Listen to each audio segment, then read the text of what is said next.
Bugs crashing your pack's party? Whether they've got paws or sneakers, your pack deserves a home that's protected from pests. That's where Wondercide comes in. Plant-powered protection made with steam-distilled natural essential oils that actually work. It kills and repels fleas, ticks, mosquitoes, and ants without questionable ingredients or overpowering smells. Safe to use around kids and pets when used as directed. Lab-proven to work fast. And proudly made in the USA. We offer sprays for pets, people, homes, and yards.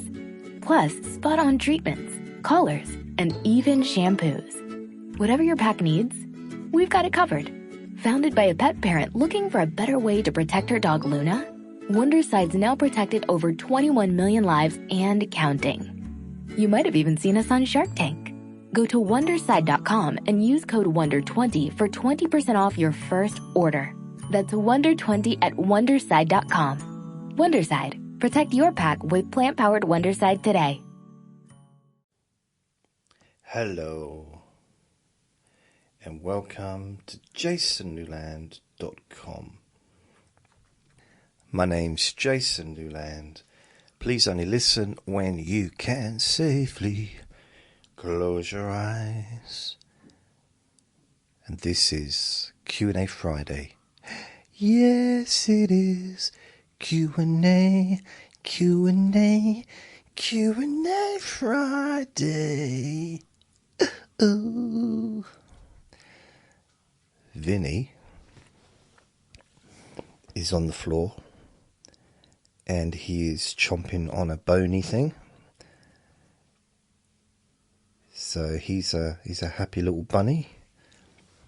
He's had a good day.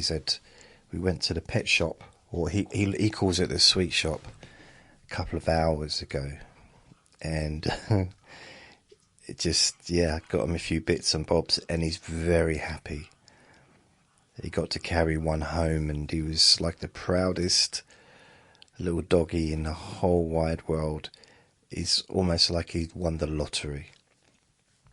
Couldn't be happier. That's the happiest I'll ever see him, is when he's doing that. So happy. So, Q&A Friday. I did promise that I would do... come on. I'm trying to go to the page. Okay. 221 members. I'm sure I had 222 members yesterday. Okay, this is my Jason Newland's boring group. Join if you wanna. If you wanna. If you don't wanna, then don't. But if you do wanna, then do. So let's have a look. I've got a lot of questions to get through. So what I'm going to do is ask the very first question, which I said I promised that I would ask first.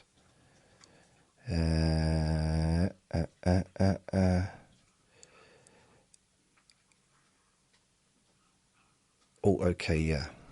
Megan.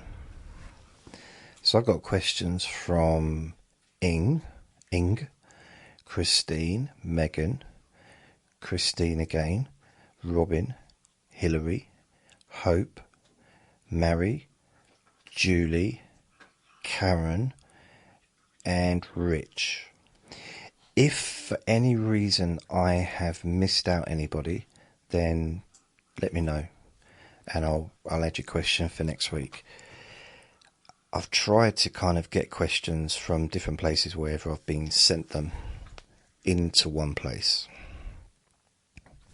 So starting off with Megan, I hope you're all well. I just had a delivery of all because I've been trying to stock up for the winter, like a big fat bear that I am, and it's going quite well actually. It feels fairly nice, to know that all the stuff is, well, not everything I need, but a lot of the stuff that I need, like soap, washing up liquid, tea bags, toilet roll, wet wipes, toothpaste, soap, deodorant. I'm trying to think what else. Yeah, that's pretty much it. But all that stuff's now, I haven't got to buy any more for the year, for the rest of the year. So it's all done. And you know, I can't even, and I've got a lot of water as well. So, what, 1, 2, 3, 4, 5, 6, 7, 8, 9, 10. I've probably got about 30 days worth of water. So it's, you know, it's good. I'm pleased with that because I'm trying to just plan ahead, you know. Because it's okay to like not have any money. Well, it's not okay, but you know, it's one thing not having much money, but if I've got what I need, then it doesn't matter that much. You know, if all I've got to do is just get the bare basics food-wise, you know, I can go and get some pasta and some milk, and you know, I don't know. It's just this is what I used to do in the past. Stock up for like a year ahead, and it was nice. I just had it all there, and I didn't have to think about it. I mean, in 2020, I had enough toilet paper because some of my listeners sent me toilet paper in. I had enough toilet paper to last me for about 6 months, maybe a year. Honestly, it was brilliant. Anyway, Vinny's making a lot of weird grunty noises. You okay, Vin? You alright? You okay? Always frowning. He's got a permanent frown on his face.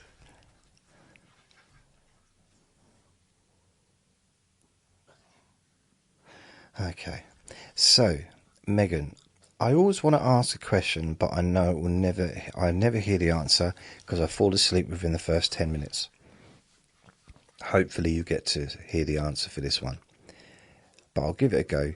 You may have been asked this before, but if you could eat one meal for the rest of your life, what would it be? For the record, mine would be jacket potato, baked beans, coleslaw, and in an ideal world where I was allowed to eat it, loads and loads of cheese. And yeah, I'd have my coleslaw and beans on the same plate, and it does go before anyone tells me otherwise.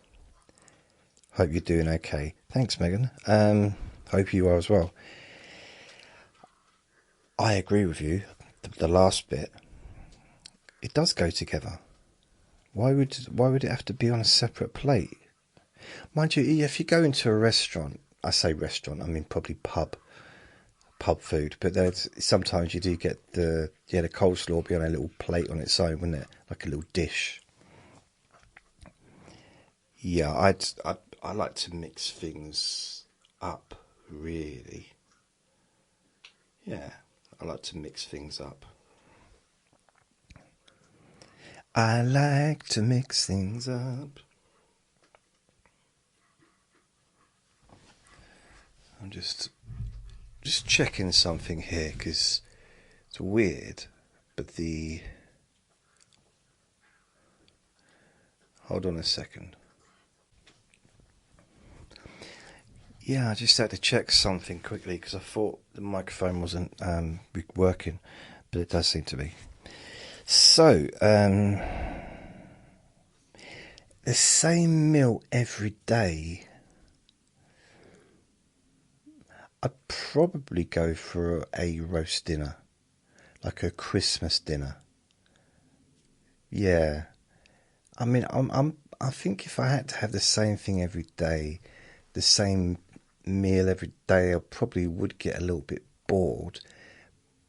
However, with a Christmas dinner, there's quite a lot of different things. So if I wasn't, it'd be a big lots, parsnips, every single vegetable, mashed potato, roast potato, Yorkshire puddings galore. See, yeah, it'd plenty. You know, I could kind of, if I was in a non roast potato day, I could just not eat the roast potatoes. So it'd be a big plate. And a dessert as well, with ice cream. So I guess Christmas pudding with ice cream. Yeah, I could do that. Although, I think if I was going to have something, I'd probably go more for something like an apple pie and ice cream. Or, yeah, something like that.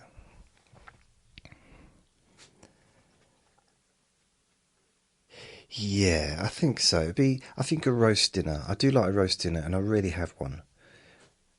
But yeah, I think that's what I would choose every day. Although roast dinner is not my favourite food, which makes you wonder why am I choosing that. But if I chose kind of one of my favourite things, I don't see, like, I like pizza, but I don't like eating pizza too often because it's a treat, you know. Sweet corn and pineapple pizza is a treat. If I had it every day, I'd get very bored of it very quickly. Even if I had it twice a week, that'd be too much. Once a week, yeah, once a week's okay. On a Saturday, maybe. Although I haven't done that for a bit. I used to do that. Because before I moved here, I used to get a pizza delivered, a large pizza for £10. And because they did a discount, and it was like, great. And then they put them up to like £17. And now I think it's like £25 to get a pizza delivered, like a large pizza. I know it's a 10-year period, but blimey. Blimmin' heck. So that's a big increase, isn't it?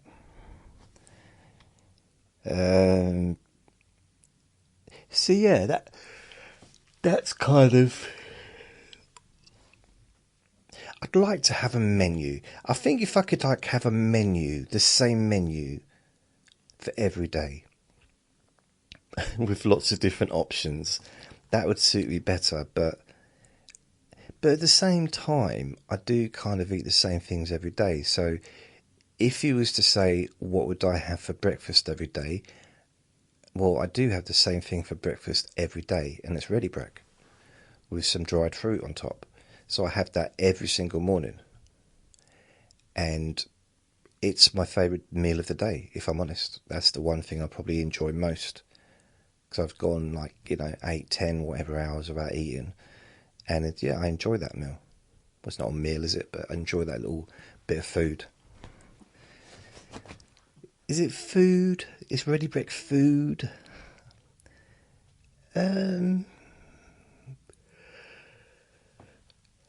Yeah.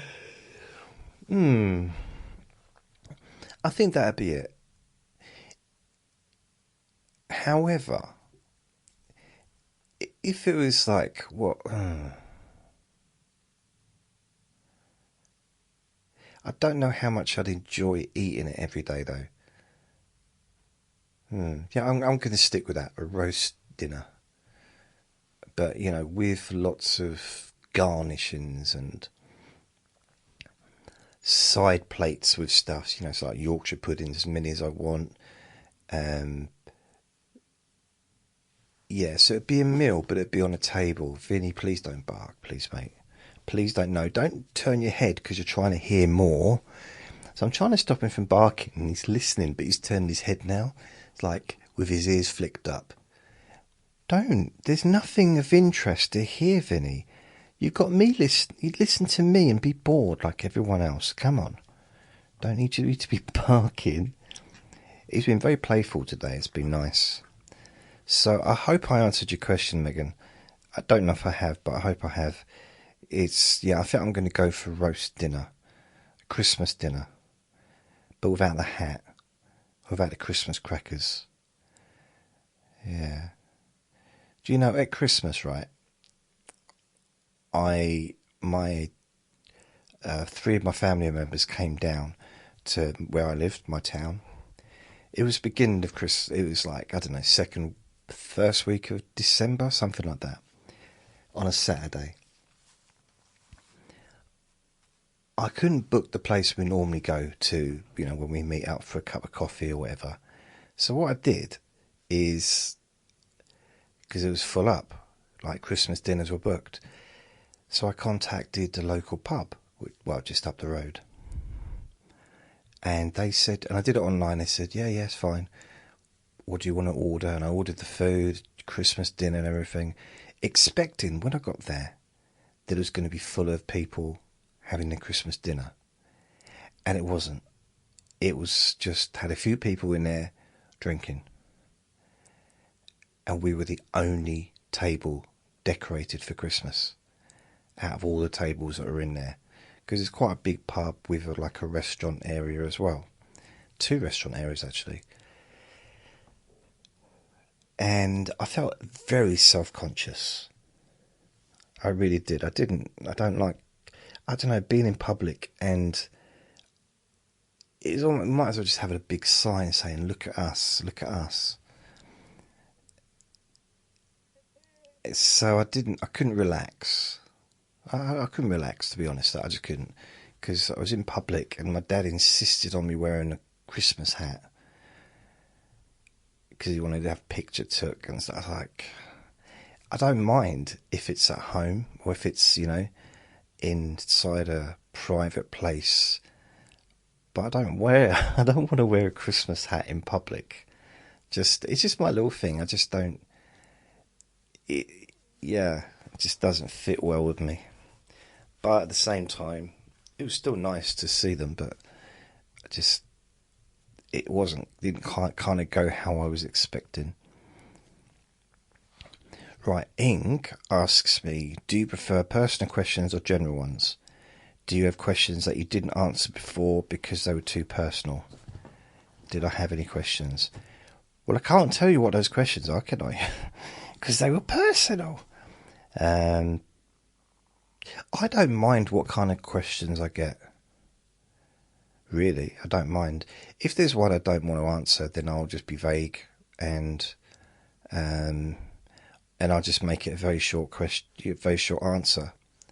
Right, next, Christine. I'm joking. So, Ing, I'm trying to think of any personal questions that I wasn't able to answer. I can't think of any offhand.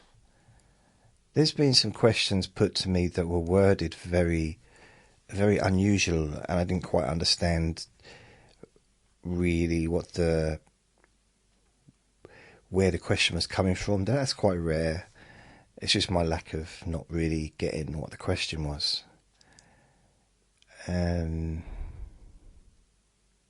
No, not really. I don't think there's been anything. I mean, bearing in mind, I talk about my personal life, my personal thoughts, and I talk about bipolar, and I talk about all my little bits and stuff that's going on in my life. All very boring stuff, of course, but I'm fairly open with what's going on. So I'm okay with any questions. If there's one I don't want to answer, I just won't answer it, to be honest with you. If there's something that but I haven't really had anything like that. No one's just come out and asked me a rude question. But then I wouldn't expect that, because this is my Facebook group, and I wouldn't expect someone on this group to be having a go at me. I'd like to think they wouldn't. Please don't. Just love me. Please love me.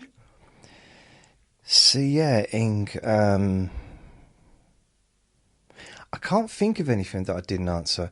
I think my brother's is a bit of a touchy subject, to be fair, like family stuff. I know I've talked about my dad a little bit, talked about my stepmums, but I don't really go into any kind of detail. And I don't go into detail about my family, or that dog that's barking, bless him. Oh, the council has started working on a flat downstairs. So I'm sure I heard someone shout out, "What's all this paint doing everywhere?" Because someone's like sprayed paint all in the hallway and stuff. I don't know why. Bless them. Oh yeah, the Uncle Sausage's funeral's next Thursday, so that's all gone ahead now. So it's definitely going to go ahead because we managed to find the correct information. So yeah, it's definitely going ahead on Thursday, next Thursday. So I possibly won't be making a recording that day. And I've got to find a way to get out of bed on that morning. I don't know how. The 28th, so it's 2 days after my birthday. Yeah, 55 years old on Tuesday. This coming Tuesday. 55. 55. Even if you say it quick, it still sounds old. 55. See? Still sounds old. Oh. So Christine asked me, does the chippy van still come to your flats? Yeah, I mean, it doesn't come directly to where I live, but it comes like in the local area. And Uncle Sausages was their most regular customer for years and years and years. They even used to buy him Christmas presents. Seriously, at Christmas they'd actually buy him, like when they bought him a box of chocolates last year. He's a regular, so they know that they can come here every single week of the year and it won't be a wasted journey. I mean, they've got lots of stops along the way and then a lot of stops probably afterwards as well, but he's always there. He's, sometimes I had to kind of let him know it was there because he wasn't hearing the truck anymore. He was getting the van. So, but I used to kind of let him know. But that's only like more recently, like the last 6 months or so. Before that, he'd go out there and just wait. So yeah, it's still there. I saw them. The thing is, the last 2 weeks, I've wanted to go down there and tell them. I just couldn't face it, to be honest. Couldn't face going down there. And I couldn't face it. Last Thursday and last night, I think it was, couldn't. I need to, and I really do need to, because, they really liked him and he liked them, and they talk about sport, and cricket was the main thing that they discuss, because I think they supported Pakistan, and Uncle Sausages supported Northern Ireland, but he also kind of supported England as well if Northern Ireland weren't playing. But he liked everyone. He liked all teams, whether it's Australia, whoever, South Africa. He just was a big cricket fan, but he was also a huge. I don't think it was not all sports, but definitely most of the sports that are big in this country. So football was his main thing. And then you got rugby, cricket, badminton, probably not. I don't think so. What's the other one? Golf. He never mentioned racing car driving, so like F1. So I don't think Formula One, isn't it? It's such a long word to say, Formula One. No, F1. We can't. It's too much effort to say formula. So he never mentioned liking that. But that, I don't know. It's football. Football's it. Boxing, he was mildly interested if it was someone from Northern Ireland, because that was where he was from. That's where he was born. He told me he was Scottish. Yeah. And I thought by that he meant he was born in Scotland. He wasn't. He was born in Northern Ireland. His parents were Scottish. Or one of his parents was Scottish. So he used to like, I'm Scottish. It's like, well, yeah and no. I mean, both my nan's parents were Irish. So that makes her Irish, doesn't it? If all of her ancestors, probably going back thousands of years, were Irish, there's a good chance you could really say she's Irish, because both her parents were Irish. However, she was born in London, so she was always English as well. Whether or not she had a dual passport or dual nationality, I don't know. But I don't really know how it all works. But she was English or British as well, and Irish. But it was weird because I found his passport. Not his passport, I found his passport because I had to find that. But that was when he was in hospital. He asked me to do that. And then his next of kin asked me to find, if I could, his birth certificate. That took a lot of finding, but I did in the end. And it was just a replacement birth certificate that he got about 25 years ago. And it says on there that he was born in Northern Ireland. Wasn't born in Scotland. It's like, why did you... I don't know. He was sticking to it. I'm Scottish. Okay. Do you have... So yeah, the chippy van does still come. I try not to go down there because, you know what? One sausage costs about £3. It's a big sausage, but still, £3.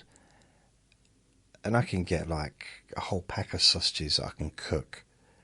Not that I generally am much of a cook, but just £3 for a sausage just seems like a lot.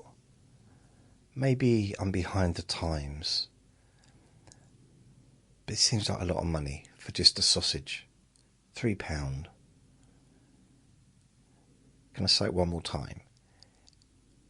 It just seems like a lot. That's it. That's all I've got to say. Christine, I'm getting through these quite quickly, aren't I? Christine asks, have you ever tried ventriloquism, as you're very funny and good with dual dialogue?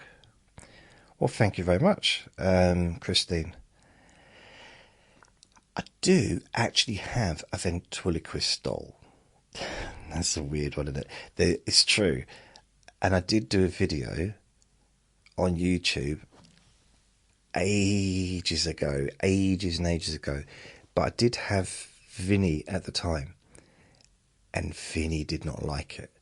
So I don't know how long I'd had Vinny for at this point.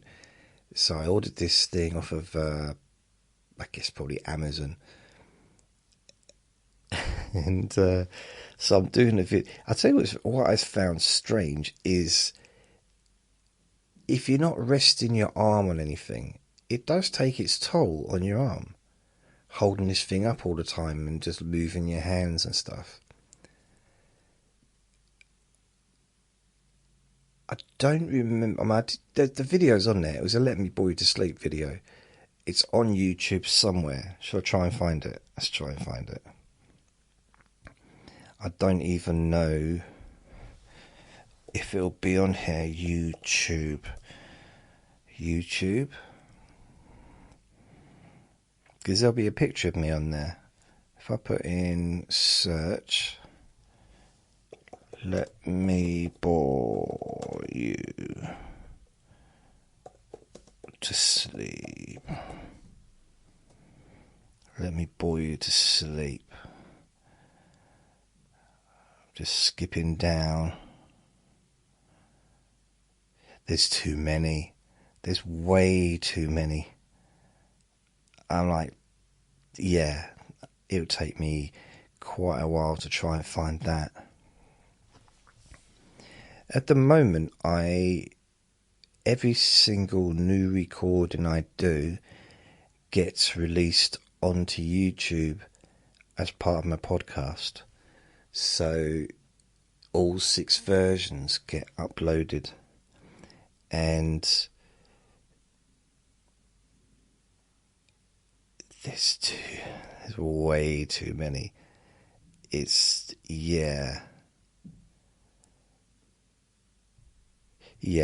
I don't think I'm going to be able. This will take.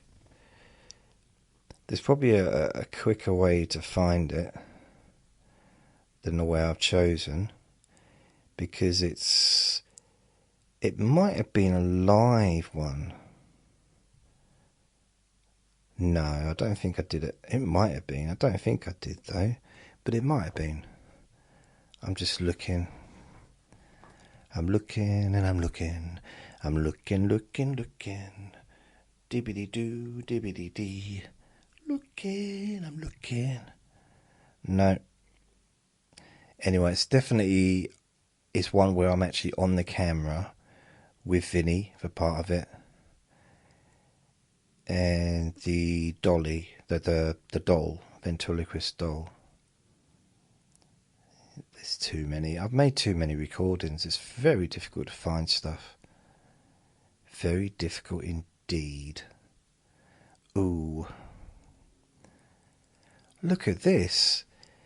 Number 729, Let Me Bore You to Sleep. Live stream, 18th of September 2021. So I'm now double that amount of recordings. So it's now 1,400 and something. So, that's got 1 view. Ooh, successful. Yeah. No.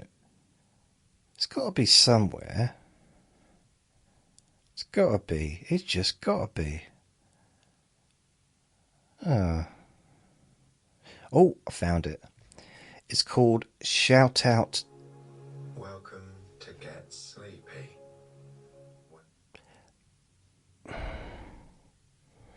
Hello and welcome to... Right. I found it. I'll just play the first little bit to you.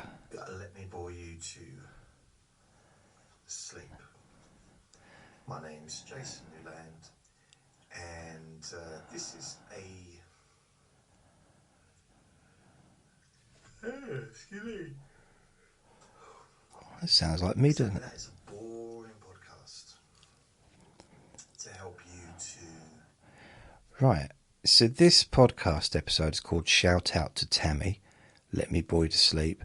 It's number 1018, and it was the 17th of July 2023. And it's me with a ventriloquist dummy. Now what I've got to try and do is do it. Relax. How can I do the mute? Fall asleep, maybe, if you want to fall asleep. What else? Oh yeah, only listen or watch this video, if it's on video, when you can safely close your eyes. Right. The volume's not working. So I'm going to just turn that off. Whoops. So I'm back to where he was. So yeah, that was the one. So I've done one before. I don't know if I actually did ventriloquism. And on a podcast, it would be kind of weird, because I was like, say, I'd like you to introduce you to Willie, my new friend Willie. Say hello, Willie. So, how are you getting on today? Oh, really?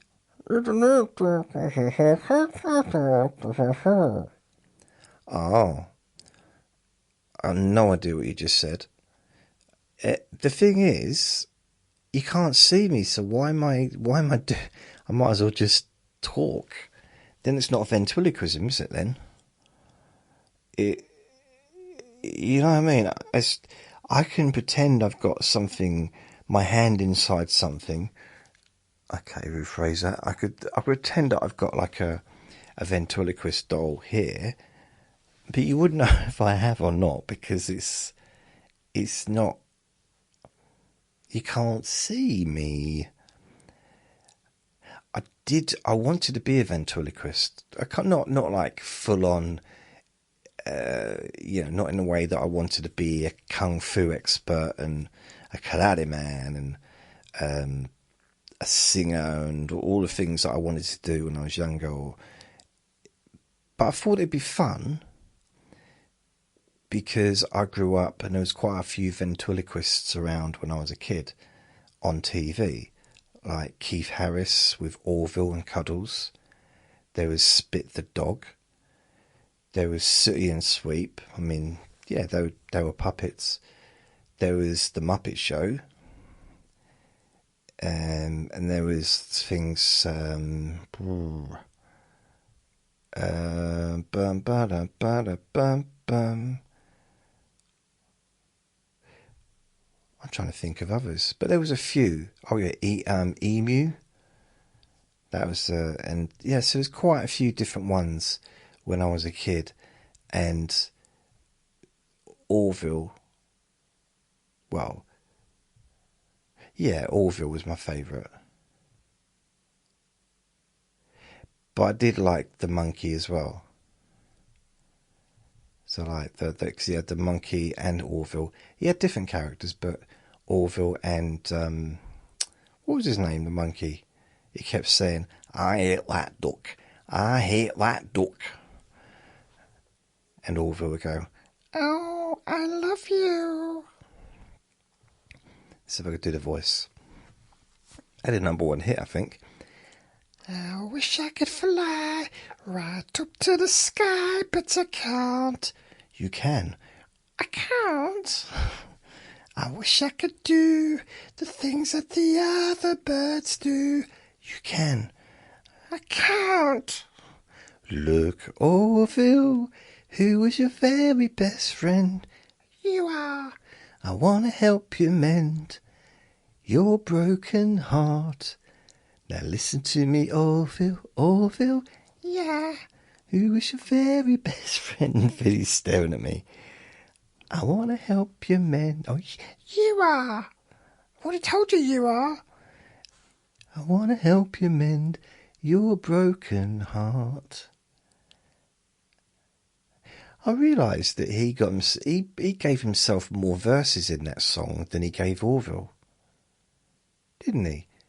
I mean, Orville's only real verse was like, I wish I could fly right up to the sky, but I can't. I wish I could do the things that the other birds do, but I can't. And then the other bits is like, you are. And that's it. Mind you, he sung with Keith Harris. No, he wouldn't have sung with Keith Harris because that would be impossible, wouldn't it? No, but he sung a little bit of some part of the sentence. Yeah.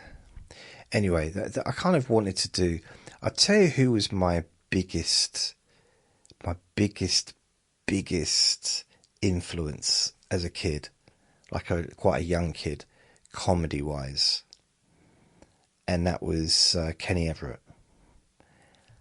I loved Kenny Everett, and he was hilarious, and I think he still is hilarious. I mean, he's no longer with us, but he was funny. Just wacky, and it's really, my personal opinion, one of the greatest comedy shows, like on a Saturday evening kind of comedy show, because it was so irreverent, is that the right word? It was so out there.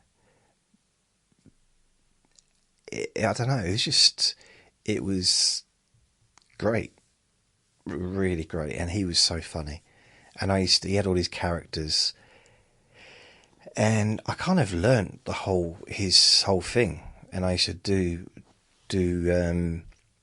I think me and my brother, we used to entertain each other on the beach in the summer, and we'd do the characters, or perhaps I'd do it to complete strangers if they were stuck in the sand or something. If someone had buried them in the sand, I'd think, oh, captive audience. And I'd be going, and done in the best possible taste. Or it's not here. And other characters. Yeah, I loved. I would have liked to have met him. He was a comedy hero of mine. And he wasn't a stand-up comedian. He was a DJ. But he had the funny jingles. I used to listen to him. So I listened to him when I was a little kid. I don't know, 8, 9, 10, 11. I don't know what year, what kind of period it was. And then when I was in my early 20s, I used to listen to him on Radio 2, I think it might have been. Because we had a radio on all the time, and we used to listen to that. It might have been Radio Gold or Capital Gold, but anyway, very funny. And he had all these jingles that were funny, and he was just so creative with the whole thing. So yeah, my favourite DJ of all time. Yeah, him. My favourite comedy show. Not my favourite comedy show, that'd be wrong to say that, but it's the one that I probably enjoyed the most watching would be Kenny Everett. Because it was just so funny. I thought it was hilarious. Now, Christine, that is not the question you asked. I've answered a different question that's not been asked, which will happen occasionally, as anyone that listens to me will know, but I tell you, sometimes I quite enjoy doing the dual dialogue thing, but I just do it when it comes, when it's organic, and it just comes from nowhere, and I don't know it's going to happen, and it just happens, and I just go along with it. And sometimes it goes on for ages and ages and ages. Other times it's just very short. I've done a whole recordings in the past that have been practically a dual dialogue, just like a conversation for the whole thing between two people that aren't even there, And it goes off into a different, it's a different dimension. It's very strange. But however, I was at a wedding. You might be wondering where I'm going with this. I was at a wedding. What's a wedding got to do with this? Well, if you listen, you'll find out. I was at a wedding, a family wedding. I think it was I don't know. It was someone's wedding. And this is probably about 8 years ago, maybe 9 years ago. 8, yeah, it's quite a long time ago. Maybe 10, yeah, it's quite a long time ago. And my dad was drunk. Now, my dad's a really nice drunk.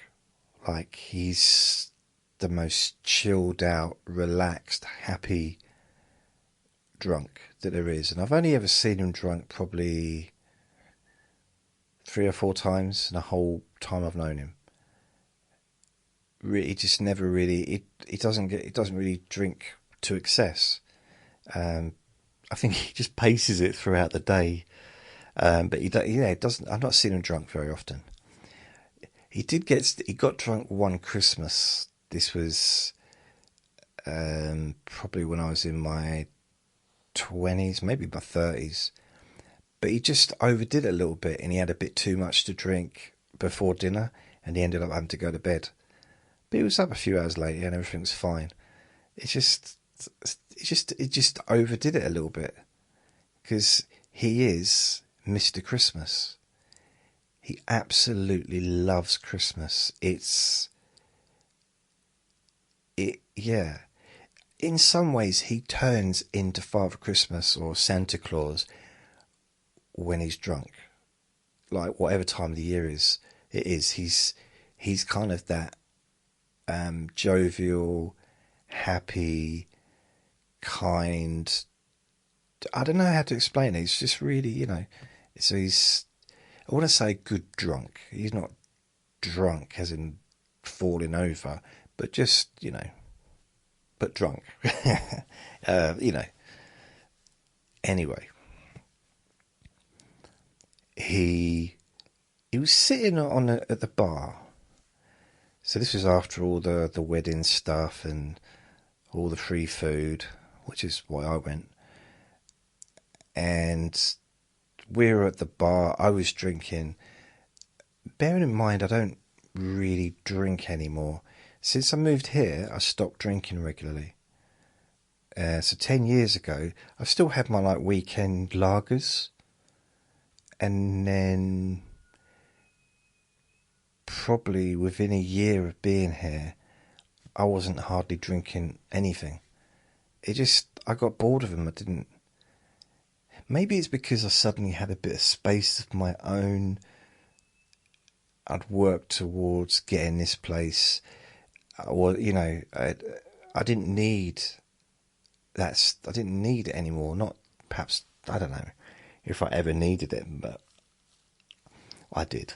I felt I did. It was, in the past, it was definitely self-medication, but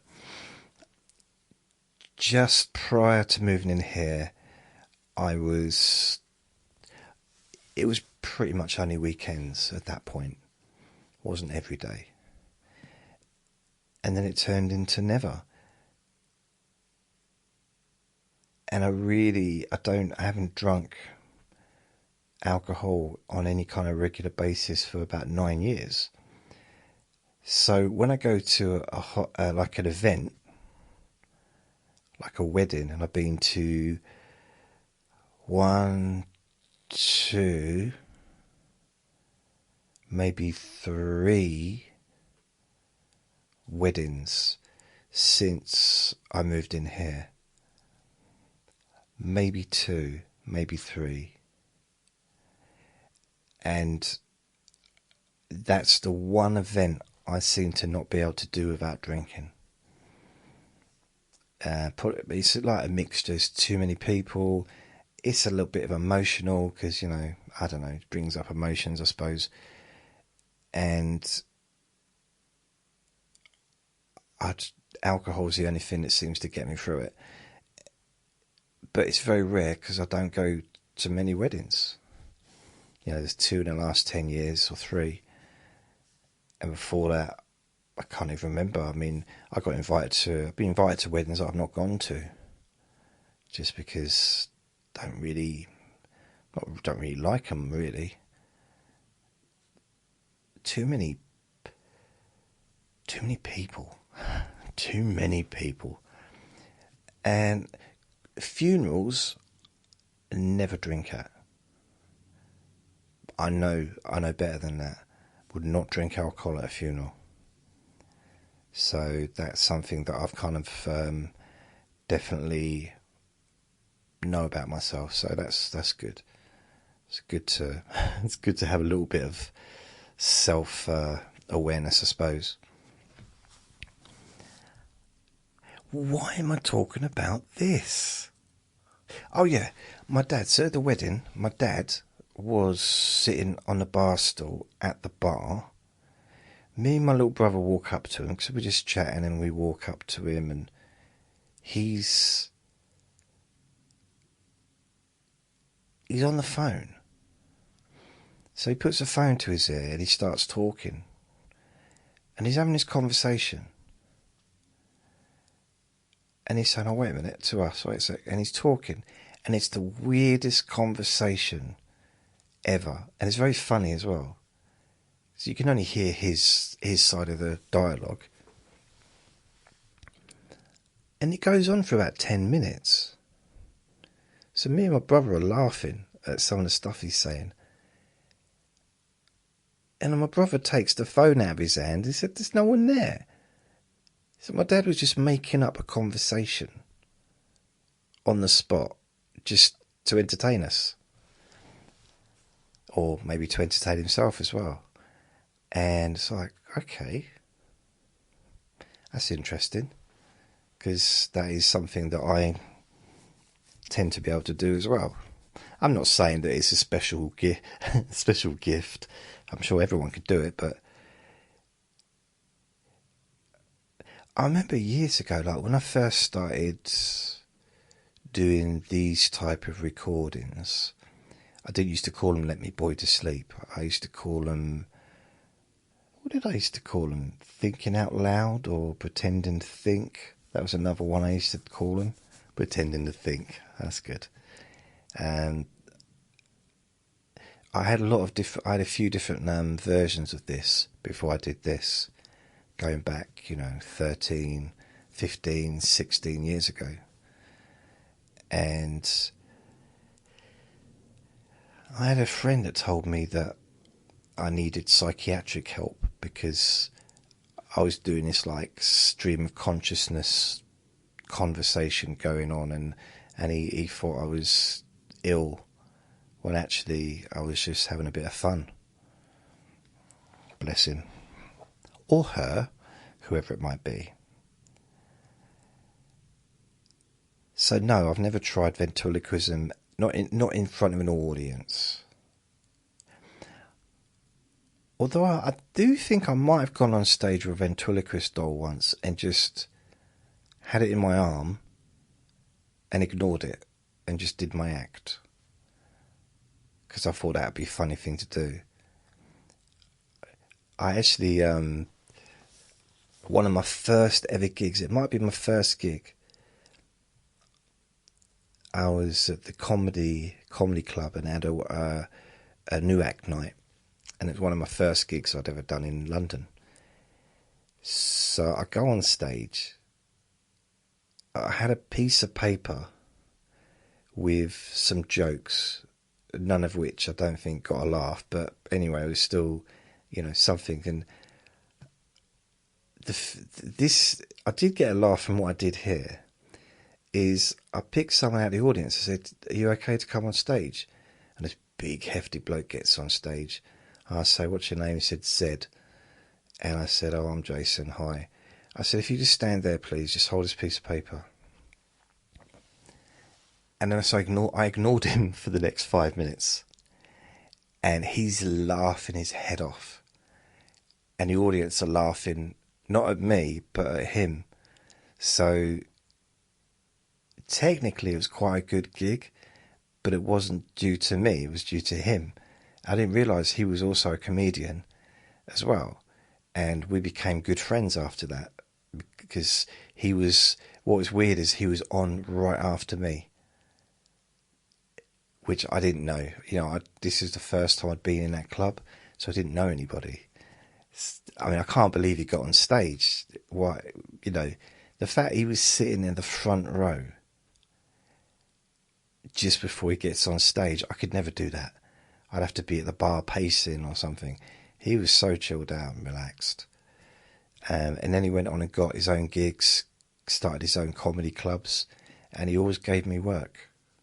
Whether paid or unpaid, he'd always get me on the stage. Because he liked my act. He liked me as well, but he liked my act. He thought I was funny.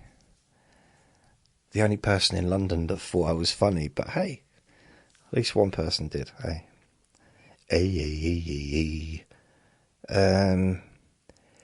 Robin asks, how do you like your beans on toast? Traditional or with additional toppings? I don't have beans on toast very often, although I've just been going through all the stuff that I've got storing up. And I've got a load of dog food that I put into 2 cupboards and some treats. The dog food's on one shelf, the treats are on another shelf, and on the other shelf of this cupboard is tins of baked beans. So I have been thinking of beans, just for that period of time. But yeah, beans were definitely in my mind at some point for a few seconds today. tomato ketchup is quite a nice little addition, I think, to beans on toast. Cheese is a nice addition. What I used to do in the 90s, I used to put the toast underneath the grill. Yeah, the toast underneath the grill, and then I'd do cheese on toast, and then I would heat up the beans, put some cheese in with the beans as well so it melted, and then pour that on top of the beans on toast, the cheese. So cheese on toast with beans. So beans on toast, yeah, cheese on toast with beans and cheese. So that's kind of beans on toast but with 2 lots of cheese. Sometimes I would add something like some fish fingers. So cheese on toast, fish fingers on top of the toast, and then the beans with some cheese and maybe some tomato ketchup on top. And a pint of milk. And that was something that I'd have fairly regularly. You know, various different types of kind of that. It'd be different things. Sometimes there'd be no fish fingers. Sometimes it'd be... Yeah, sometimes I'd do it with sweet corn.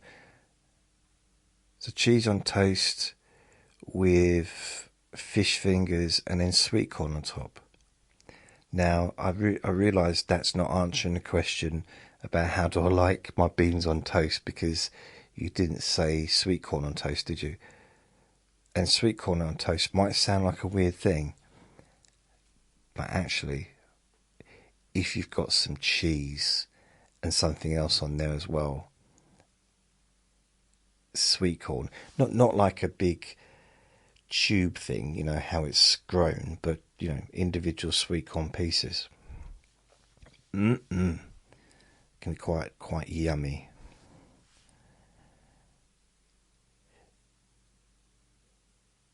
I wouldn't go for brown sauce. Definitely tomato sauce if I had to choose. Not really a big brown sauce eater. Gives me a little bit of it's a little bit too spicy or a little bit too for me. Hillary asks, can you listen to the song Save My Jelly Roll and critique it?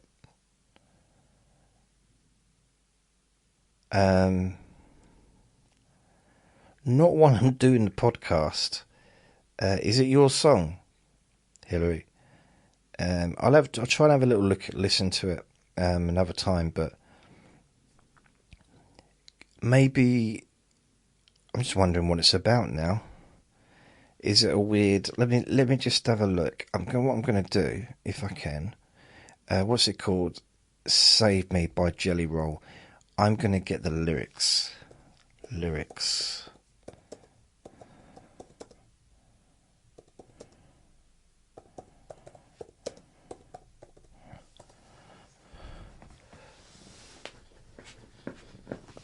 Right.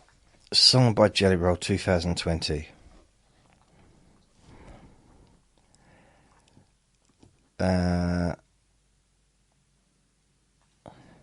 Right, I thought it was going to be a funny... I suppose Jelly Roll, I thought it was going to be like a funny song, but it's not, is it? Okay.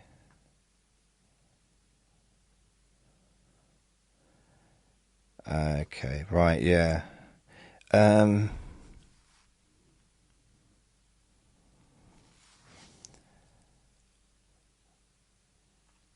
just reading it through. I'm not going to read it out loud.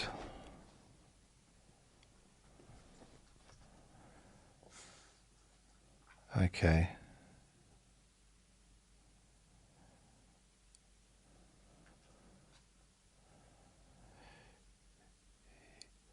Yeah, okay, yeah. I'm I'm reading the lyrics, and the good lyrics.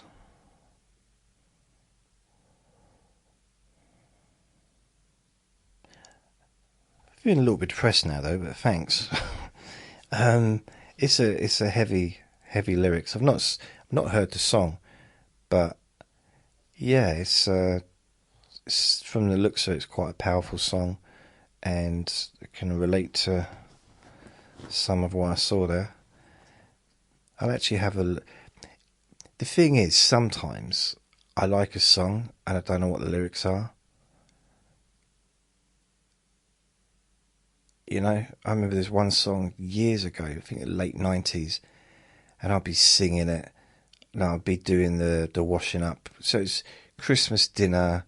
I'd be like doing the washing up in the kitchen after dinner, and my stepmom would be there putting stuff away, and my sister would be putting stuff away in the kitchen, and my dad would be like maybe getting some stuff out of the fridge, and I'm like dancing in doing the washing up, shouting, like singing, "Everybody needs a bosom for a pillow. Everybody needs a bosom.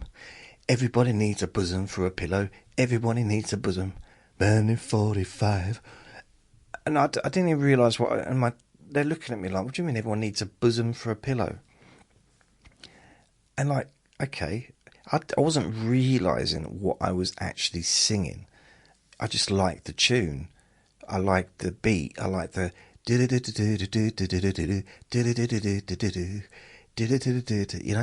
they could be saying anything. Wouldn't bother me. And I got this memory, and it still tickles me a little bit because, and this is about 1984, I would say, about 1984. Frankie Goes to Hollywood was the biggest band possibly in the Western world at this time.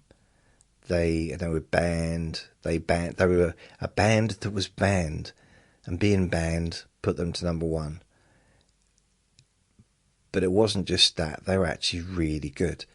Their songs, the songs that they like, "Relax," "Two Tribes," "The Power of Love," and "Beyond the Thunderdome," was that the other one? So there's 4 really, really good songs, really great songs that they did.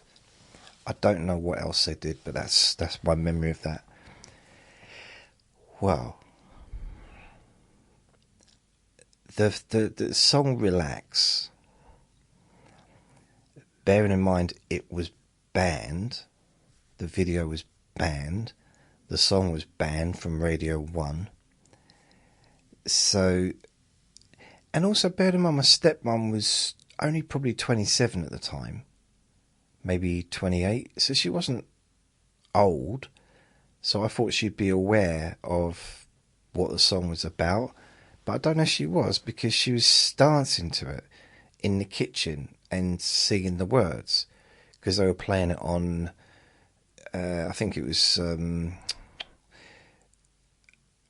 one of those illegal radio channels where they had ships out in the sea, and they used to call them pirate radios.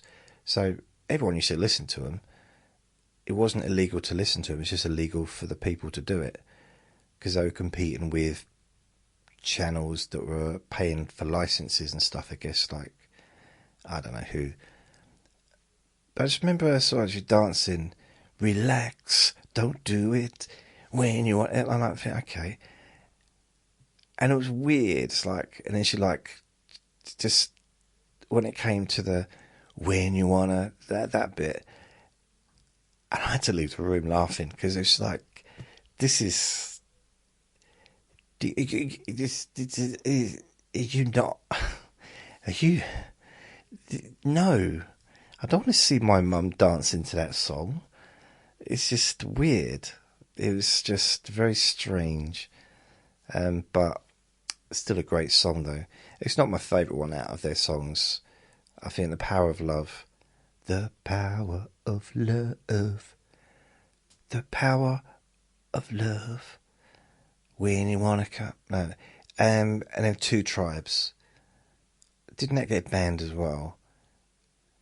I mean, that was good. I mean, that, you know what, if anything, because they had the two leaders of two particular countries settling their differences one-on-one, man on man, in the dirt, with having like a fist fight or wrestle or whatever. And I don't know, I just always found that quite funny. So I'll have a little listen to that song, Hillary, but the words, the lyrics, definitely got some powerful lyrics there. Hope asks me top 5 favourite animals and why. Ooh, okay. Top 5 animals and why. I'm going to have to go with a dog and a ferret because of Andre and Vinny. So I can't not go there. Can't go with them two.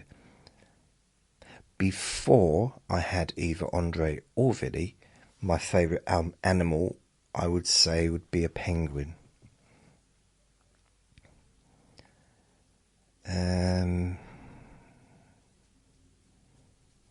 Monkeys, little monkeys. I love little monkeys. I just think they're funny. So yeah, a little monkey, not a chimpanzee that's going to get big and strong, just the little ones that stay little the whole time. Yeah, I like them. So that's 4.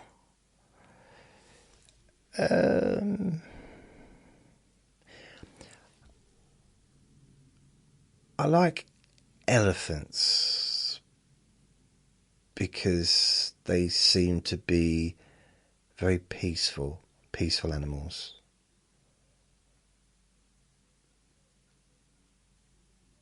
Yeah, very peaceful. I like elephants. I mean, they've definitely got a reason to feel fairly safe, haven't they? Because of how their size, and they don't really, as long as they stick together, once they're adults, they don't really have much in the way of prey. But I don't know, they just seem to be peaceful, like wise animals. And whales, that's 6. So my top 1 would have been a penguin. But then probably, if you'd have asked me that question 3 years ago, 4 years ago, I would have said a ferret, because I had Andre. But, as far as top favourite animals, the first one's got to be little Vinny. So I say little Jack Russell, little doggy. No matter how annoying he is at times, he's my little boy, ain't you, Vin? Shut up, go away. No, stop it. Yeah, that's it. I think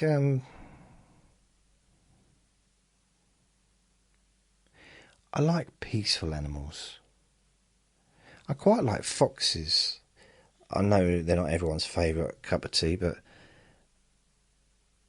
I saw a fox the very first night I went to hospital with Uncle Sausages, and he was in the accident emergency in a bed, so he was already kind of in a ward down there. And the nurse told me that I might as well go home because he wasn't going to see a doctor or get anything. He'd had a scan, but he wasn't going to get the results until the next day. So this was on a Friday night, about 7 weeks ago, something like that. I lose track of time now. Or maybe it was 8 weeks ago. And it was the end of May. No, it was the end of June. Yeah, it was the end of June. We hadn't got into July yet, I don't think. And so I left about 3 o'clock, 3:30, ordered a taxi, and this fox came out. I've actually got a video of it. I did post it on Facebook, I think. And he was just looking at me, so I gave him a biscuit, and he grabbed a biscuit and ran off. But it was surreal, because the whole event was surreal, going from just a normal day to ambulance and going to hospital in the back of an ambulance with him, and all of the chaos of being in that environment, and then suddenly walking out, and it was so peaceful. There was no one around at 3 o'clock in the morning. There was a policeman there, and he was watching the fox as well. I didn't even know he was there. I was like, I'm chucking bits of biscuit and stuff on the floor, and I realised, I hope I've not broken the law. And he said, it's fine. Just put your pants back on. And so it was so peaceful, though. So peaceful. Really calm. And to see this fox there was almost like no sound. Very bright, though, because the lights everywhere. But very quiet. And it's almost I'd forgotten what it was like. I'd forgotten what peace was like for a little while, because in the accident emergency, it's so noisy. Because there's literally like 30 nurses and doctors all rushing around, and it's very busy. But it's weird how calm it was. Mary asked me, do you think now that Luke and Uncle Sausages are past that you'll move? You said often you'd like to, and was wondering if you'd go for a house exchange closer to facilities of a town or near your dad. P.S. Your dad must have really loved you and your brothers, as he never gave up until he got you all back home. I read that actually before. That was that made me tingle a little bit with emotion, because I didn't appreciate it. I probably did appreciate it. To be fair, I probably didn't appreciate what he did when I was an older kid and in my 20s, maybe in my 30s, maybe even in my 40s. But at the time, when he was coming and taking us back, taking us away from there, and when he eventually took us away from there for good, no one in the world can tell me that I did not appreciate what he and my new mum had done. Because I did. I might not have told them that I appreciated it. I probably didn't know how to express that in the correct way, because bearing in mind I was 7 years old. But I did appreciate it. And maybe I haven't appreciated it in a way. I thanked him, by the way. I have. More recently, the last year or so, I thanked him. I said, thank you for saving me from the children's home. But he won't get into emotional conversations, so he's like, oh, okay, don't worry, son. It's like, but I know he's heard, I hope he's heard me. And I do appreciate it, because in reality, no matter how badly I've done as a human, generally, in my life, I think it would have been a lot worse if I'd have been left in a children's home till the age of being 18. I don't think I'd have, even though I haven't been successful and whatever, I think there's nothing wrong with being in a children's home till you're 18, by the way. I'm just talking from my own personal experience, how at times really badly I've done in life. And I think if I hadn't had at least some stability, then I don't know what if I'd even be here, to be honest, without being dramatic. But even though it wasn't always great living there, the family life between the age of 7 and 15, there was still some stability there. We were still the same people in the same house for years. So that's stable. And it wasn't like super chaotic or anything like that, the way I was brought up when I was like between 2 and 5 or 2 and 4, whatever. 2 and 5 probably. That was chaos. This wasn't.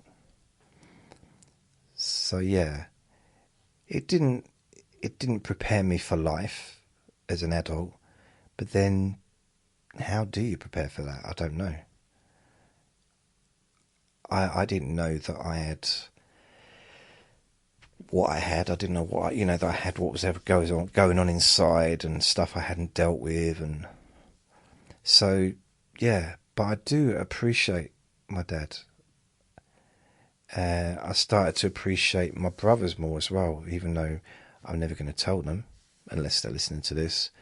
Like my oldest brother, it's only recently really that I've kind of realised that he looked after me and my other brother. He was in charge of us. He looked after us for days on end sometimes. And he was a little kid himself.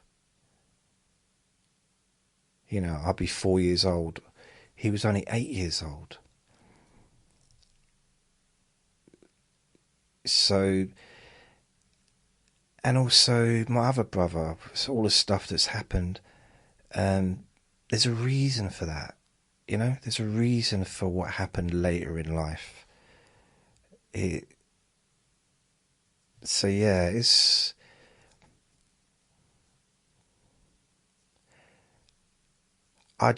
if I could, if I could just have not been taken away from London when I was 2, I think I'd have been alright. That's the thing, it's just that period between 2 and 7. But yeah, that's got heavy quick, didn't it? I'll move on from that.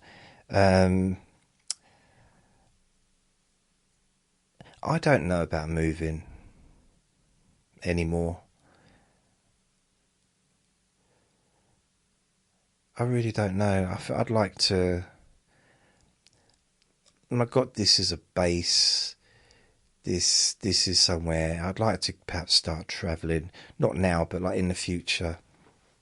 Although I don't want to leave everything off to the future, because the future doesn't always happen, does it? If you keep putting it off. But I would like to travel. I'd like to, not just abroad, but, in this country, get around a little bit. Maybe go on tour. Do my Let Me Boy to Sleep on tour. I don't know.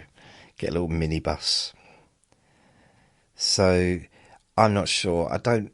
About moving closer to my dad, there will be a time when I probably want to do that. And I hope there isn't, but I've got a feeling because of his age, and I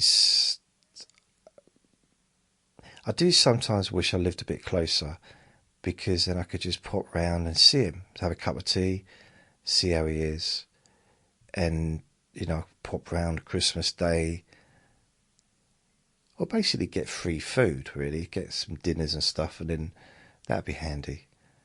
But it didn't work out that way. I ended up moving to, here. I've been here for 10.5 years now. Nearly. April, May, June, July, August. 10 years and 4 months.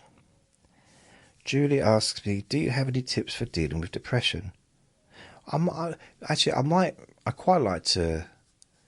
I don't know why I thought about maybe moving to Scotland. Or maybe Wales, or... I don't know why. Just somewhere near the beach would be nice. That'd be quite a nice place to retire, because this is so far out of the way. Anyway, do you have any tips for dealing with depression, Julie? Wow.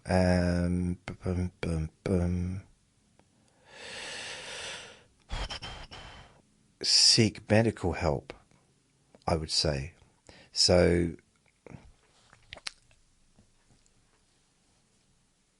and I'm not just saying that as a kind of dismissive way of saying that. I'm not. That's not at all. Is I had depression for years and years and years and years. Never told anyone.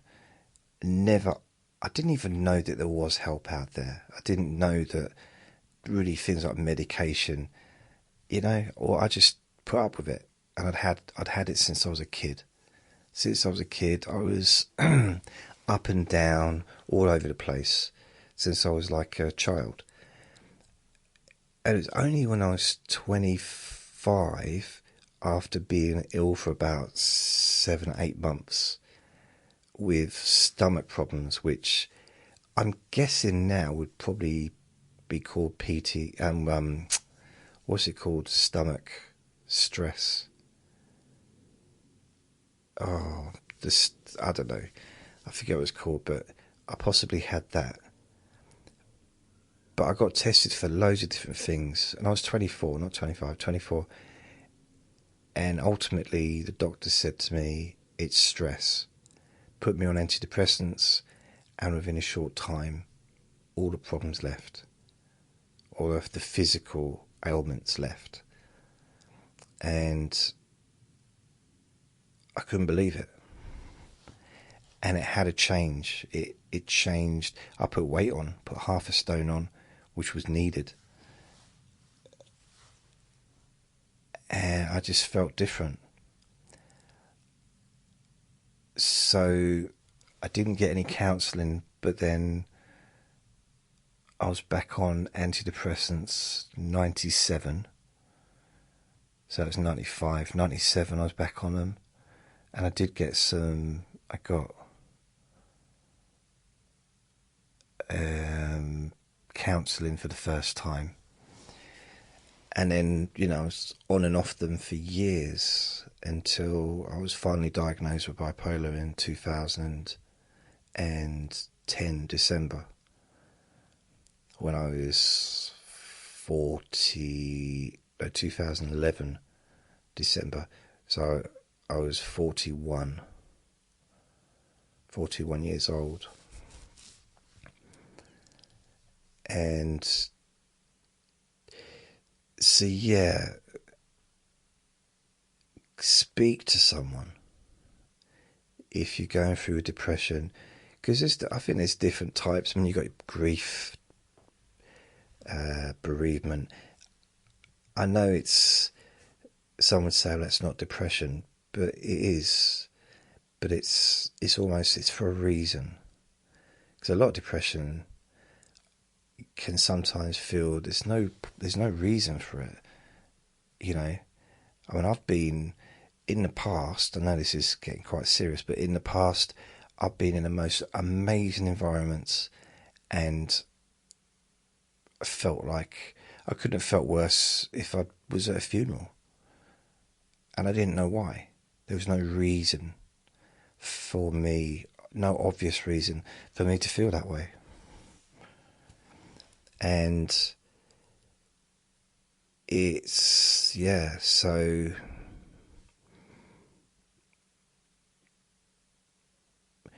but then sometimes there's an obvious reason.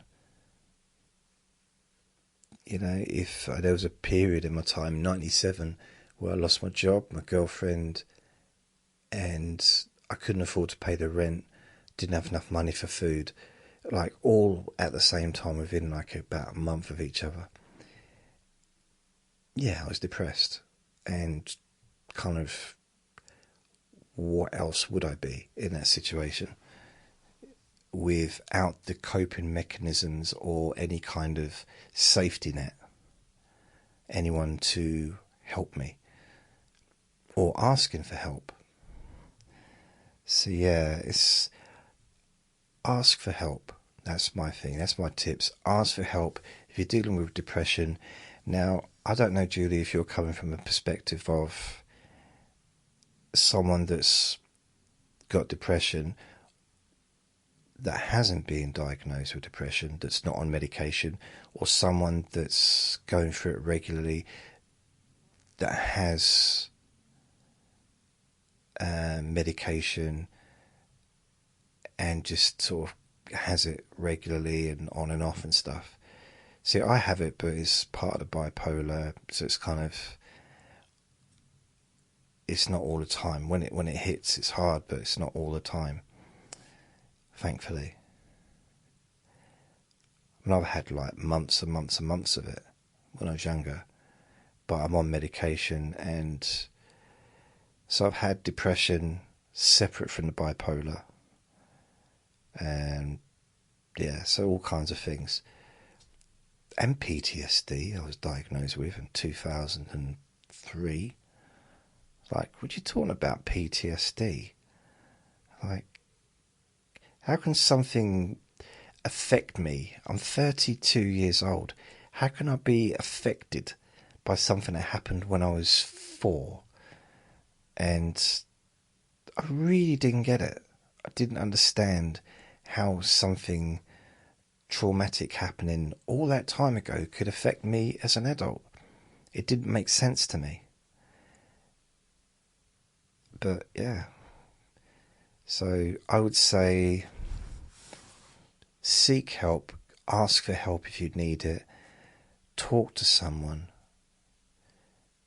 You know, even if it's, you know, there's Samaritans, there's phone lines probably in most, I don't know, let's say Western countries anyway. I don't know about other countries, but probably in most European, probably America, Canada, Australia, the UK, there's like things like Samaritans that you can phone up and just talk about what's going on. Or if you have a friend or a family member that you can just be honest with. Someone that you can just, hopefully someone that will listen without judging. And sometimes you'll need to, for someone to do that, it'll need to be a stranger. It might need to be, because not everyone's got that as like a person in their life. So, and also, probably don't go and talk to someone that wants to talk about themselves, because it's not really a conversation.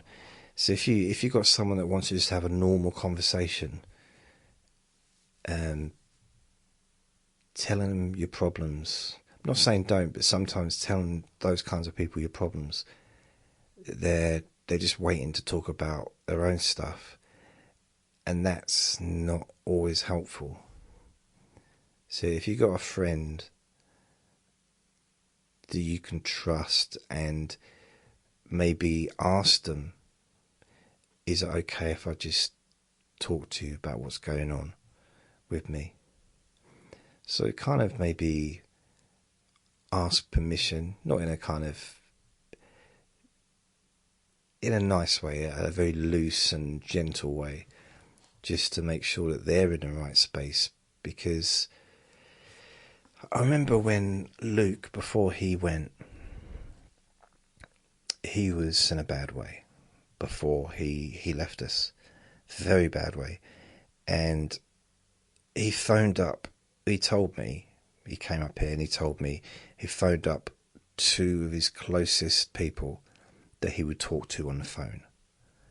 So he wouldn't talk to me on the phone, he'd just come up, because he was downstairs, I was up here. And both of those people said the same thing to him, that they couldn't listen to him going on because they had their own problems to deal with. 2 different people that I know he was very close to, and he didn't see them very often, but he used to talk to them on the phone quite a lot. And at this point he wasn't being particularly pleasant either with it, so it was hard to listen to what he was saying, because he wasn't always being nice. So it's a very difficult situation. If you've got someone that you can trust, talk to them. If you haven't, then talk to a stranger. Make use of the mental health services that are around. What you could do is make a recording or write down how you're feeling. Now, years ago, I had a bit of an episode. This was in '97 when all this stuff was happening, and I lost it, like in a big way. Completely lost it, and I was on the verge of. It was just, I don't know. It was really weird. But what I did is I wrote letters to 3 different people. And I wrote and I wrote and I wrote and I wrote everything that I felt. And once I'd done that, I actually did feel some relief. Now, I kind of knew about this. I must have seen it in a book somewhere along the way.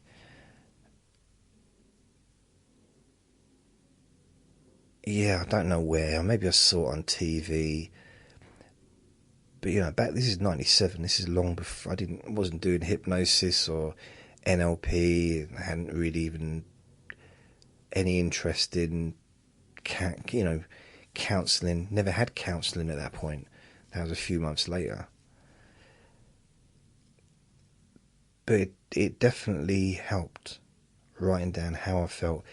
But what it is you don't write to them the way you would talk to them to their face. You write down everything that you want to say, that you want to express, no matter how horrible it is. Because you don't send it to them. You don't send the letter to the person. You don't keep that letter. You destroy it. You get rid of it. But you've allowed yourself to express it. And that's what I did. And I found it useful.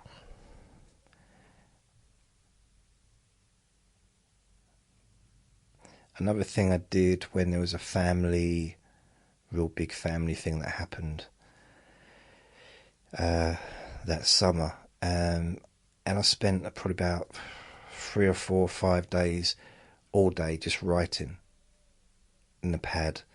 I got through a couple of pads full, just talked about what I was feeling. Not all day was I doing it, but I did, spend quite a few hours during the day and in the garden and just writing down how I was feeling. And I did find that helped as well. Now, in the past, I've made videos and made podcasts where I've talked about how I felt, and sometimes that can also help. I've also made podcasts that I've never released, where I've really gone in depth about how I'm feeling, and then I end up deleting them because it was not suitable, not allowed. It was in no way. I was not going to be putting that on there. So there's a few ways that I would say to deal with it, to deal with depression. But the most important thing is that you're gentle with yourself and you don't give yourself a hard time. And there's no right or wrong. There's no rules, really. We're all different. And just remember that there are people out there that care. So, I know it's a cliche, you're not the only one. You're not the only one going through that. Loads of other people, millions of other people are also going through their own journey of depression, whether short-term or otherwise. And there's so many people out there that do care. So I definitely would say seek professional medical help. Speak to your doctor, your whoever the medical professional is in your country, wherever you live, and you just find someone, ask for therapy, ask to ask for help. There's no harm in asking for help. And talking to someone about how you're feeling can really help. I've been on both sides of the sofa, as it were, for this one. I've done hundreds of hours as a patient in therapy, counselling, psychotherapy, you name it. I've done lots and lots of hours. I mean, even when I was counselling at college, when I first started, I had to have 20 hours of personal counselling as part of my college course. Just outside, I pay for it, 20 hours, and I had to have it signed off by the counsellor to prove that I'd had those hours. And I had to do that. That was part of the contract of doing the degree and to become a counsellor myself. Well, I knew someone on the course and they did that. It might have been 10 hours, it might not have been 20, it might have been 10. Someone on the course actually said that they did it and they just made up a character. They didn't even talk about themselves in counselling, they just made up a character. And I thought, what is the point in that? You can't even be yourself when you're paying someone to be a counsellor. You know, they're a professional counsellor. You're paying them £20, £30 an hour or whatever, and you put on a character just because you don't want to open yourself up. Yet you want to be a counsellor. It's like, wow. But yeah, it's that I found that, I'm not sure if it's true, but I found it very unusual. But what I did is I spent 2 whole years, maybe longer, with this counsellor. So I had probably 100, probably 100, maybe 150, over 100 sessions. So I did at least 2 years, once a week, every Friday. And I think she retired or she moved away, something like that. Yeah, she just couldn't stand me any longer. She had to move. Took early retirement. So yeah, ask for help. I won't keep going on, but yeah, that's pretty much where I'm coming from. And I've also, as I said, I've been a client, I've been a patient, I've also been a counsellor for 4.5 years or so that I did it. So I can see the benefit of talking to a stranger and the benefit of being that stranger. Yeah. So Karen asks me, hi Jason, questions for Friday. Do you believe in ghosts and have you seen one? And do you think aliens and UFOs are time travellers from the future rather than extraterrestrial beings? Love the show, by the way. Thank you, Karen. The thing is, I don't not believe in anything. You know, I'm kind of very open-minded. You know, I've never seen a ghost that I know of. It's weird. I kind of don't care if they exist or not. Not in a a harsh way, but I'm open to it. Like, great. If they do, brilliant. If they don't, brilliant. It's fine. I've never seen a ghost, but I also know that the brain can produce hallucinations, so that people sometimes see things that aren't there. I'm not talking about serious mental illness either, just the general person might have a false hallucination sometimes in life, whether it's due to stress or grief or fear or whatever. So I don't know, and I've never seen one. As far as aliens and UFOs, I think that's kind of almost the opposite. Although I will say, with ghosts, it's an energy, isn't it? It's like an energy we can't see. Now, we know now, we didn't, I say we, as humans, we are surrounded by invisible energy. That's how radio signals work, isn't it? I mean, it's phenomenal that was ever found and created. That you can transmit a voice, talk to someone through the air, just by using, invisible energy signals. So we're surrounded by energy. So who knows what we can't see? Because we can't. Most of the stuff in the world we can't see. Whenever there's a gap, there's billions upon billions and billions of particles between me and the wall at the other side of the room. That gap between me sitting on the sofa and that wall, trillions upon trillions and trillions probably of particles that are invisible to me, but they are there. So it's kind of, I don't know whether the ghosts, I mean, who knows, maybe we're the ghosts.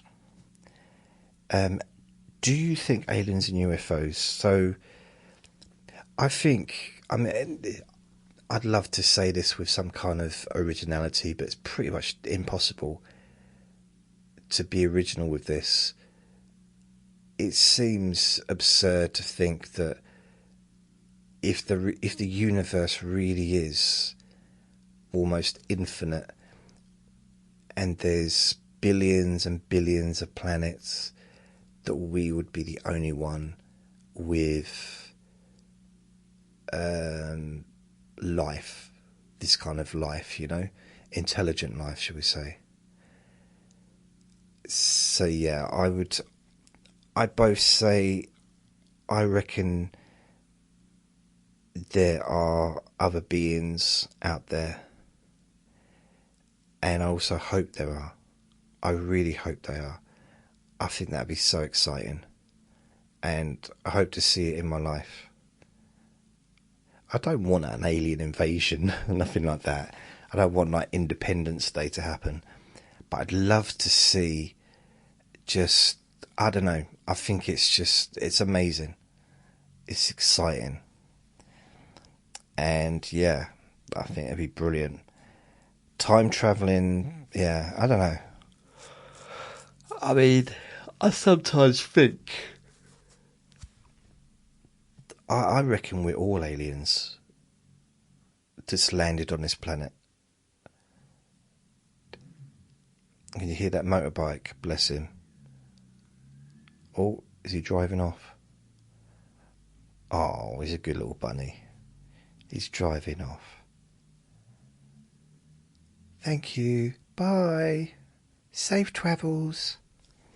I think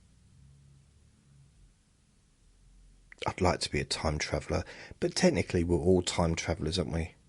We're all travelling through time together. I'd like to... I reckon I think that the human race, there's so many differences between the different parts of the world and between people. I reckon we're all aliens, all just from different planets. Which is maybe why people just can't get on.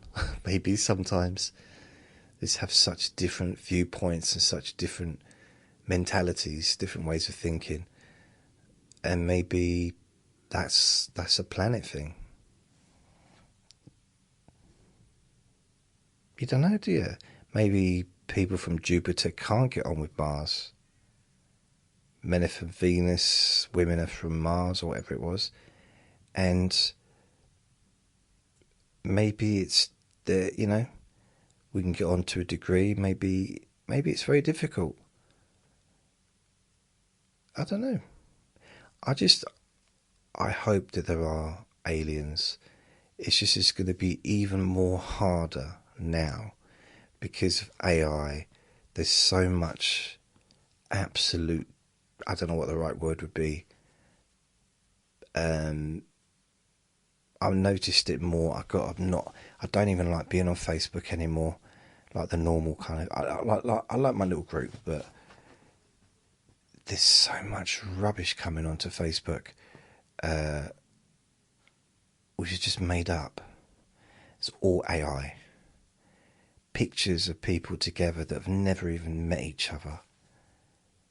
It's just getting, and the thing is, I can tell that those ones are lies because I know the facts. I know, but that's probably only not even a tiny 0.0.0.01%. Not even that of how much stuff is on Facebook that I don't know is made up. And how much of that is going into my brain, turning itself into facts when it isn't facts. So yeah, I do find it weird though. All those years, non-stop UFO sightings on camera. But as soon as everyone in the world has mobile phone cameras on their phones, we get hardly any sightings of actual UFOs compared to how we used to. Or of Bigfoot, or of the Loch Ness Monster, the Yeti. So yeah. Rich asks, did you go to school, university for hypnosis, or has all your learnings come from reading books, self-taught? Bit of both. I've been self-taught, and I also did hypnosis courses. So it's a mixture of things. Also, I would say most learnings has come from doing it. So 19 years of doing it. I started off doing it with people, face to face. I used to do a free pain relief service I used to have, and I'd see people face to face and I'd help them with their chronic pain. And then people started asking me for more things, like certain things that they wanted me to help with, and I'd help them with that. But I was aiming at stop to keep saying stop, don't I? To reduce chronic pain. That was what I was sort of aiming at. And then I started doing the group relaxation sessions at an alcohol and drug charity, and then I was kind of headhunted for a drug rehab place because they'd heard that I was doing what I was doing at the alcohol place, and they asked me if I'd do it there, so I did. And so I did that for about a year and a half at those two places, or to the end of November. Till November 2007. I started in 2006. So I had experience in groups, had experience one-on-one, and then I had experience of actually making recordings as, on recordings like this, sometimes it'd be live, sometimes online on Facebook or YouTube rather, and most of the time it'd just be a recording. I started off releasing on my podcasts, I'd release the live recordings from the group sessions I did. That's how I kind of started off. because they were asking me, they're saying, well, once a week isn't enough.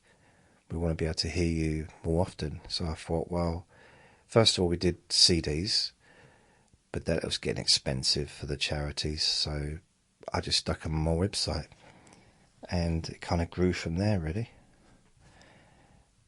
But the first time I went to my first course in hypnosis was at City University back in 1998, and it was an NLP course, 3 parts, 1 part per term, and it also included hypnosis.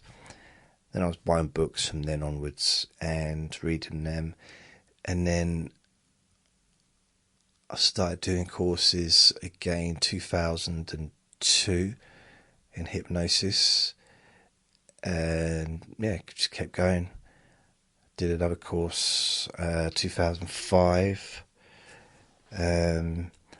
It wasn't just books that I was reading. I also had DVDs, tapes, audio recordings of trainings. There was a time I had loads of stuff. You know, before I moved away from, well, when I was still working, before I went to university, I mean, I had an amazing collection of stuff. Just so much stuff. Hypnosis related. So honestly, it just, yeah. But that was what, 98 to 2, so it's 9 years worth of collection. That was to get all that stuff. I don't have it all anymore. I've got some books, but my interest in hypnosis has, like traditional hypnosis, has reduced a lot. I enjoy doing the Let Me Bore You to Sleep because it's a mixture of different things. And if it helps people to fall asleep, then that's a good thing, because that can really, or to relax. If it can help you to relax, then